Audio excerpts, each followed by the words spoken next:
How to get the most out of an Alaska cruise. The effects of long daylight hours on sleep. If you've never been this far north before, be prepared for lengthy days. The sun rises at 4 a.m. and sets after 10 p.m. in Alaskan ports. You'll likely wake up earlier and go to bed later than you're used to because you won't have the rhythm of a normal day that we're used to in the South. On top of that, there could be a 4-hour time difference between Alaska and where you live. After 3 or 4 days, you may discover that the long days catch up with you and you collapse early to make up for lost sleep.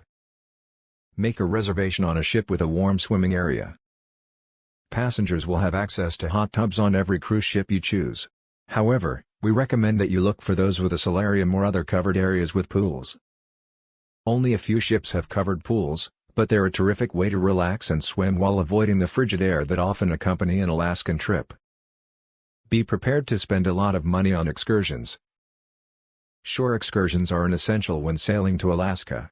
While you may explore the port on your own, excursions provide you the opportunity to experience everything from glaciers to gold panning, sightseeing to whale watching. On a shore excursion in Alaska, you can do things that you couldn't do anywhere else. Prepare yourself for sticker shock. Many excursions cost hundreds of dollars, although Caribbean cruise excursions are often far less expensive. Also, book as soon as possible for the best selection. Book a hotel in Seattle that includes a shuttle to the port. A large number of passengers fly into the area to embark on their cruise. As a result, transportation is always a major concern. While Uber, Lyft, and taxis are readily available in Seattle, there are a number of hotels that can help. Some hotels in Seattle have cruise shuttles that will transport you to the port when it's time to embark to attract cruise customers. Stay a night and your transportation will be taken care of. The cheapest flights are available in May and September. Summer is the busiest season for Alaskan cruises, but most ships begin sailing in May and don't end until September. Due to lesser demand, excursions in May and September, when families with school-aged children are unable to sail, are frequently less expensive. By sailing during one of these months rather than during the peak of summer, you can save hundreds of dollars on the same cabin on the same trip. The views from the balconies are spectacular. However, are chilly. On an Alaskan cruise, almost everyone will advise you to book a balcony stateroom, and for good reason. The views may be breathtaking.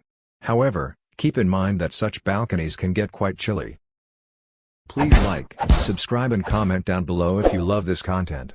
What's your favorite Alaska cruise tip?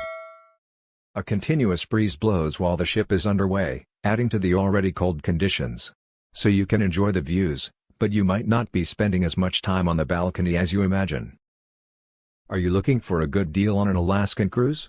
Prices are consistent across all sites. Searching for the finest cruise deal on site after site might make your head spin. While several websites claim to provide reduced fares, we've discovered that the pricing are nearly always the same whether you book through the cruise line's website or not. It's possible that the incentives to book will shift. For example, one site may price $1,000 for a cruise but provide $50 in onboard credit. Another company may offer the same vacation for $1,000, but with a $100 onboard credit.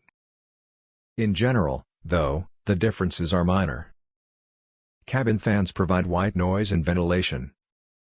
If you need white noise and/or some airflow to sleep, you should be aware that ship rooms lack fans and vents.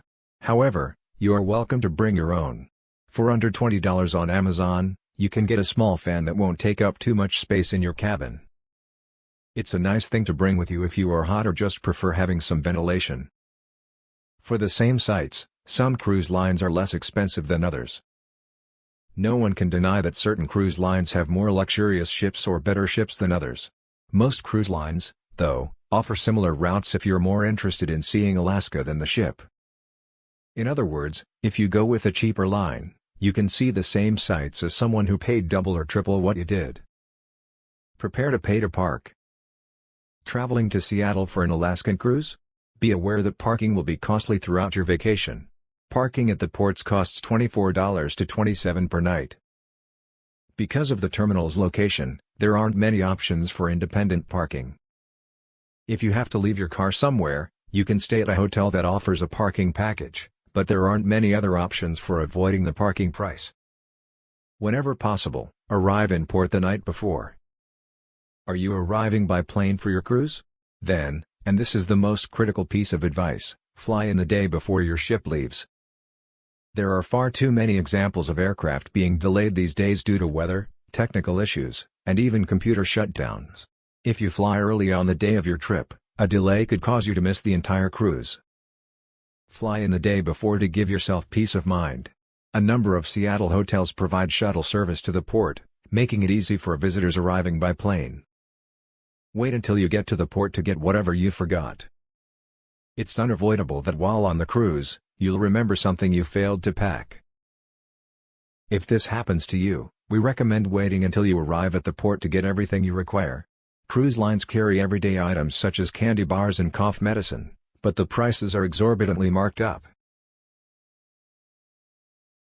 If you wait until the ship ports, you'll save money and have a larger selection. You'll find a little store or two where you may get supplies. Thanks for watching. Please like, subscribe and comment below.